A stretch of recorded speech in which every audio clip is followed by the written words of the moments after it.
Welcome back to the show today. We're talking about how to spot a good or bad contract in the NBA. Now that we're approaching the trade deadline, everyone's talking about what players they want on their team. People say, we should trade for this guy. That would be awesome if we had him on our team. Or maybe there's a player that's out there on the trade market that no one wants to make a move on. You think, hey, that guy's great. Why won't any team trade for him? Well, more than likely it's for one of three reasons. They're either too expensive, on too long of a contract, or too dang old. I guess the fourth reason would be they suck or they're injured, but we'll talk about that at the end. Teams want good players, but they also want deals. So let's start with a player who's just too expensive. Bradley Beal. Bradley Beal is a great player. No shade to Bradley Beal. But every player has a certain amount of value. Bradley Beal is the 5th highest paid player in the NBA. Is Bradley Beal the 5th best player in the NBA? No. No, he's not. Even the biggest Bradley Beal stan is not going to say he's top 5. Even Bradley Beal's wife is not going to say he's top 5. Let's not even hold him to that standard. Let's just compare him to an average NBA player. An average NBA player has a player efficiency rating of 15. Bradley Beal's efficiency rating this year is 13.8. He also has a negative plus minus, meaning that the minutes that Bradley Beal is on the floor for the Suns, the other team is getting more points than the Suns. Again, these stats do not mean that Bradley Beal is a bad player. It just means that his contributions out on the court are that of a 6th man, not a star player in the NBA, especially not a guy on a supermax contract. A supermax contract means that his salary takes up a third of the salary cap. Bradley Beal's contract keeps the Suns from signing free agents and makes them pay loads of luxury tax. There are two factors that make Bradley Beal's contract the worst contract in the league. The first one being Bradley Beal's contract has 3 more years left on it after this year. The Suns are stuck with an underperforming Bradley Beal for the next 3 years. Well, you may think, hey, the Suns might be able to trade him in those last 2 years. Maybe there's a rebuilding team out there that will take on his contract to burn in exchange for some young player or a couple draft picks, which I don't think the Suns have. And if they did have those draft picks and they could trade for Bradley Beal, it wouldn't matter, because if Bradley Beal didn't want to play on that team, he could veto the trade. He has a no trade clause. This contract is brutal. But the really funny thing is the Suns didn't even draw up this contract. They traded for it. The Wizards signed him on this contract. And granted, Bradley Beal did have better seasons when he initially signed this contract, but it was still the worst contract in the league last year. Now, the Suns didn't trade much for it, but they took it on. I've talked about this before, but this is a new owner thing. Matt Ishbia bought the team and he wanted to acquire players whose names he knew. Bradley Beal's contract is a Porsche. Rich guys like to buy Porsches because everyone knows they're expensive. Porsches aren't bad cars, but they certainly aren't a value. That took a while, but if you remember what I said for the reasons that a contract is bad, remember the next one is a player is too old. So there's not much time left on Chris Paul's contract, but that doesn't change the fact that the contract was kind of bad before it was even signed. The Suns were coming off a finals appearance, and a lot of the success the Suns had seemed to be a cause of Chris Paul's leadership. That's why they signed a 35-year-old guy to a 4-year deal for $120 million. And I don't care who you are, that's a bad idea unless that player's name is LeBron James. So Chris Paul is guaranteed $30 million a year until the age of 39. Chris Paul is a first ballot Hall of Famer, alright? And he still has playmaking ability. And he has a high basketball IQ, but he doesn't have the athleticism he had 20 years ago, and he's getting fragile. And of course he is. We're all dying gracefully, no shame on that. But be careful when your team signs a guy over 33 to a 4-year deal. Typically 33 is when a player's peak ends. So that first year of that contract is going to be the best performing year for that player. And the last year is probably going to be pretty abysmal. James Harden is a free agent at the end of this season. He's 34 years old, and the word on the street is he's looking for that 4-year max contract. He didn't get it from the Sixers, and that's why he wanted to leave. We'll see if at the end of this season some team makes a fatal flaw of signing James Harden to a 4-year deal that will pay him until the age of 38. It's too long. And I'm a James Harden fan. The last reason a contract can be bad is it's just too long and the commitment is too much. Obviously, long contracts are good if it's a guy like Jokic, Embiid, or Giannis. You want to lock a guy up like that for as long as you can. But if it's a fringe guy, you might not want to make that big of a commitment to him. The player that comes to mind for me is Zach LaVine. A lot of you may wonder, why hasn't Zach LaVine been traded? A lot of teams could use a scorer. Well, after this season, he has 3 more years on his contract, and the last season, he's making $48 million.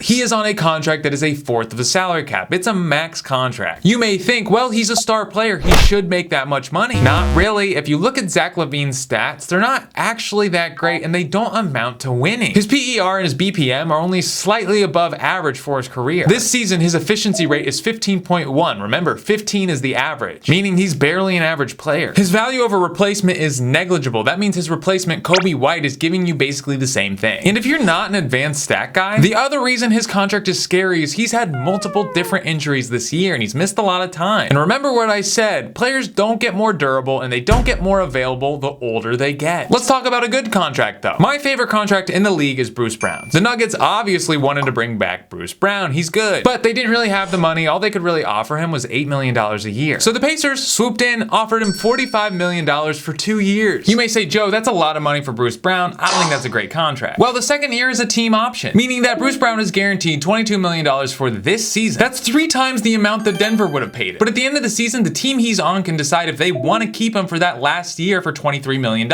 or they can cut him. The contract rocks because Bruce Brown gets paid and he's incentivized to play well and get paid the next season. This contract encourages good basketball. It works for Bruce, it works for Indiana, and it works for the Raptors who traded for Bruce Brown. All right, thanks for being here. Let me know if I missed anything. If you liked the video, click like. If you didn't like the video, click dislike. Express yourself, do your thing. And let me know what I missed. I always reply. Be good to your mom. Eat a corn dog.